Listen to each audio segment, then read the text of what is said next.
السلام عليكم ورحمة الله وبركاته. احنا اسود الزمالك ودي اخبار الزمالك. يلا بينا على بداية الاخبار، بس قبل ما نبدأ يلا بينا نصلي على النبي. الزمالك يواصل الاستعداد لمواجهة أبو سليم الليبي يوم الأحد القادم.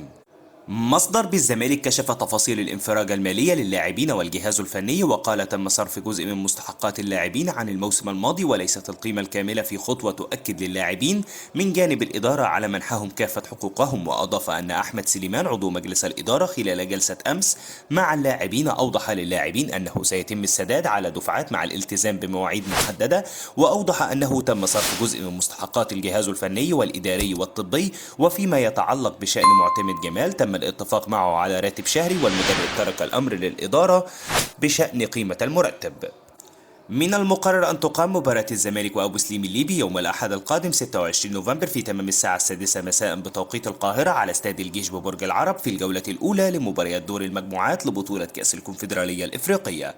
أحمد جعفر لاعب الزمالك السابق قرر الزمالك ضد الثلاثي صبحي وفتوح والزناري صحيح 100%. وتابع الزمالك لا يقف على لاعب لم يتم إغلاق النادي بعد رحيل إمام عاشور إلى الأهلي على سبيل المثال. وأتم قرار إبقاء الزمالك على أحمد فتوح مشروط باعتذار اللاعب إلى كافة أعضاء الفريق، وأتمنى من مجلس إدارة النادي بيعه والاستفادة منه ماديا. أحمد جعفر تواصلت مع محمد صبحي عقب علمي بأزمته داخل الفريق وخروجه من المعسكر قبل مواجهة زد في الدوري. وتابع صبحي أخبرني بأنه خرج من معسكر الفريق لمدة نصف ساعة فقط لشراء بعض المستلزمات وعاد مرة أخرى. وأتم تحدثت مع صبحي بأن ما قام به في الأساس كان خاطئا بسبب خروجه من المعسكر دون علم الجهاز الفني.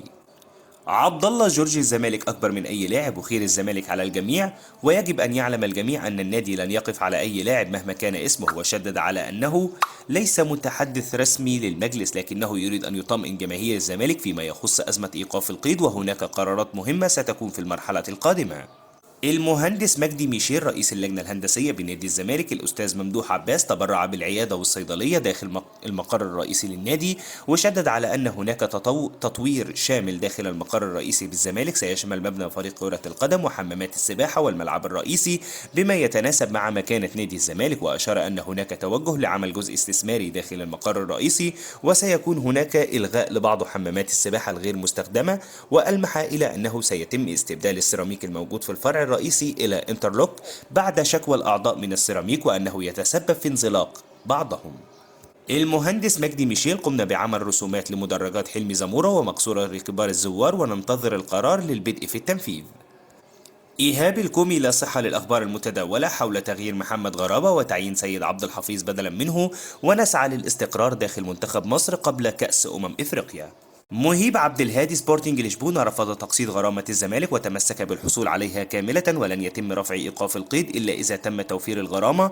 وأضاف الزمالك طلب وساطة فيتوريا وبنجادا لدى سبورتنج ولكنهم رفضوا فكرة التقسيط. البلجيكي توم سينيفيت المدير الفني لمنتخب جامبيا الزمالك لابد أن ينافس دائما على الألقاب سواء كانت دوري الأبطال أو كأس الكونفدرالية، لذلك أنا أؤمن أن الأبيض لديه الدافع للفوز باللقب هذا الموسم. وأضاف أعتقد أنه مع جودة اللاعبين الحاليين من الممكن الفوز بالبطولة.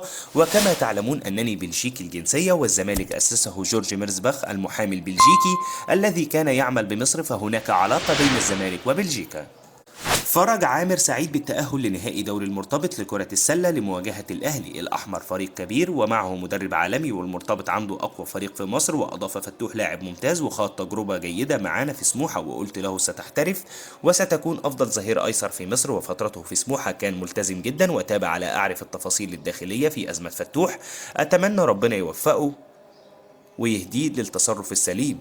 وصعب أي لاعب من الزمالك والأهلي يسيب فريقه، وليس سهل نجم يغير هويته. وشدد استحالة أقدم عرض الفتوح لأن مرتبه أصبح ضخم، وقيمة عقده لا أستطيع أن أدفعه، وبالإضافة أزعل الزمالك والأهلي مني ليه وأدخل في الصراع ده ليه وأرضى. فأعتقد أن لو الزمالك اتفق مع فتوح سيستمر، والحل الأمثل هو الرحيل الخارجي للاحتراف. أتمنى منتخب مصر ألا يخسر فتوح، وأرجى أن يتخطى هذه الأزمة. وواصل كنت أرغب في ضم لاعبين مواليد 2005 والأهلي رفض. خالد عبد الفتاح لن يعود لسموحة لأن لدينا لاعبين في نفس مركزه. لم نتكلم مع عبد الفتاح ولا صلاح محسن، لأن كابتن أحمد سامي لم يطلبهم. واختتم حمدي علاء لاعب ممتاز ويخوض كل المباريات معنا، وإذا الزمالك رغب في عودته حقه، ولو أستطيع أن أضمه أتمنى ذلك. مهيب عبد الهادي: الأهلي يرفض فكرة التعاقد مع مهاجم أجنبي في يناير ويبحث عن لاعب محلي خاصة بعد التعاقد مع موديست الذي لا حول ولا قوة له. وأضاف: الأهلي تركيزه منصب على أوفا لاعب إنبي للتعاقد معه في يناير. وشدد الأهلي بيرفض ضم ظهير الوداد يحيى عطية الله الذي عرضه أحد الوكلاء على الأحمر ليكون بديل للتونسي علي معلول. واختتم: الأهلي رفض ضم عطية الله لأن سنه 29 عام، وكذلك يرغب في ضم ظهير أيسر مصري وهو فتوح، والموضوع مقفول. مهيب عبد الهادي: انت يا فتوح بتستفز جماهير الزمالك اللي بتحبك، بتنزل صور مع لعيبه الاهلي وانت زعلت مني انا شخصيا لما قلت انك قعدت مع الاهلي من اجل التفاوض معاهم، وبعدها نزلت وقلت انه كلام فاضي. واضاف: حقك تروح الاهلي لانك لاعب حر وده قرارك، وكل الكلام عن ايقافك غير قانوني. وتابع: عاوز تروح الاهلي روح، بس بلاش تستفز جماهير الزمالك اللي بتحبك، ما تقفلش بابك معاهم حتى لو حد مزعلك من النادي، الجماهير ملهمش دعوه.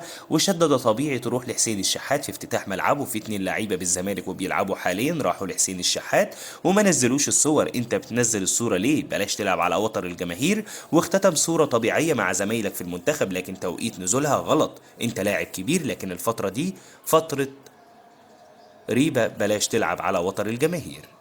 مهيب عبد الهادي: حصل لاعبي الزمالك على 25% من مستحقات الموسم الماضي، كانوا بيلعبوا مجانا. وتابع: الزمالك قرر صرف مكافآت للاعبين عقب تحقيق الفوز في أي مباراة، وسيتم صرفها في غرف خلع الملابس بعد انتهاء المباراة مباشرة. وأضاف: الإدارة تحفز اللاعبين بكافة الطرق في ظل إيقاف القيد الذي يعاني منه الزمالك. أحمد شوبير: أرى أن هناك ضغط من بعض صفحات الزمالك على مجلس الإدارة بشأن الوعود الانتخابية، لكن المجلس يعمل على حل الأزمات بشكل تدريجي. وتابع: المجلس الحالي نجح في حل أزمة مستحقات اللاعبين الأجانب، وتم تسديد مبلغ 250 ألف دولار من قبل تولى المسؤولية. وأوضح: المجلس نجح في إنهاء الأزمة الخاصة بالمستحقات المالية لأسوريو، وأول مرة من فترة طويلة يتم رحيل المدير الفني بدون مشاكل. أيمن الشريعي رئيس نادي إنبي: فيما يخص البلعوطي لم يحدث أي تفاوض مع أي نادي سواء بشكل رسمي أو غير رسمي، سواء الزمالك أو غيره. وأشار: فيما يخص أوفا لا يوجد أي مفاوضات من النادي الأهلي كما تحدثت بعض الأخبار، وإذا حدث وطلب أوفا من الأهلي أو أي نادي وقتها سيتم دراسة الأمر مع المدير الفني لمعرفة رأيه في رحيل اللاعب من عدمه. وأضاف: لا أستطيع حسم موقف النادي خلال هذه الساعات فيما يتعلق بالموافقة على بيع أوفا، ولا يوجد أي شيء غير قابل للنقاش. واختتم محمد حمدي: ملف بيعه داخل مصر مغلق، كان يوجد عروض أجنبية من فترة لكن أغلقت وبعد ذلك تجددت، ولن يلعب في أي نادي مصري غير إنبي.